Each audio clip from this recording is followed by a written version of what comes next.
every employee, but they're starting with this small group and they're saying, oh, it's only 9% of the population. But if it's only 9% of the population, why did they just have a 3-day conference on the health insurance exchange in Washington, D.C.?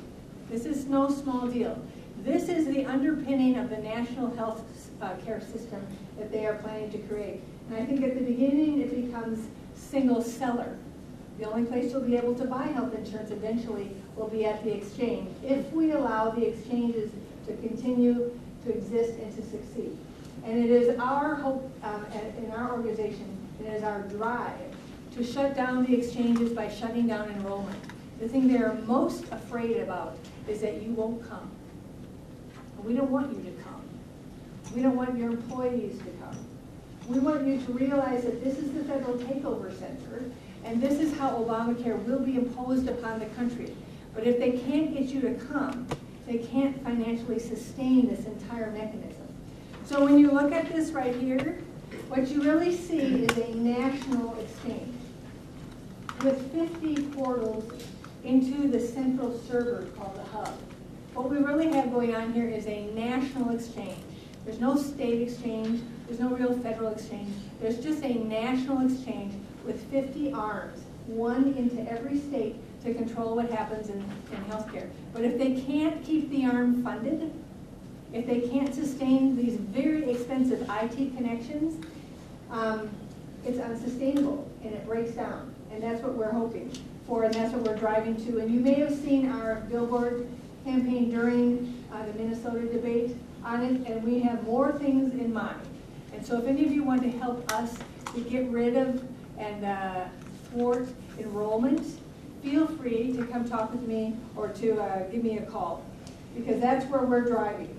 The one other thing I want to tell you about the exchange, two other things. One is that in that hub, when it gathers all that data, when you apply, there's what's called a federal system of records.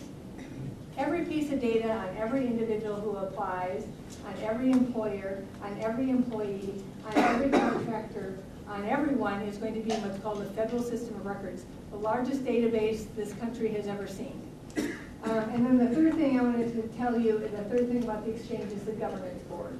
So the governance board in Minnesota has 7 members. They were just announced on April 3rd. And they are the ones that are going to be deciding what kind of health plans will be on the exchange to buy your Medicaid for the middle class. And they will make other decisions, but they are the ones who are required to implement Obamacare in the state. And so we actually have an amendment for an upcoming bill to kind of try and thwart that a little, or at least have a vote on it. This is a house of cards. Yes, it's a house of cards. So let me see.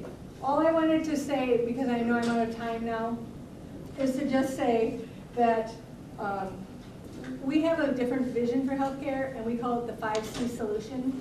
The first C is cash for care. So everything minor and routine should be paid for with cash. The second thing is catastrophic coverage, true catastrophic coverage, preferably defined contribution. If you have an appendicitis, they hand you a chunk of money. You know, you can use it to pay. You're going to have heart surgery, they hand you a chunk of money. You negotiate with the doctor as to who's going to do it.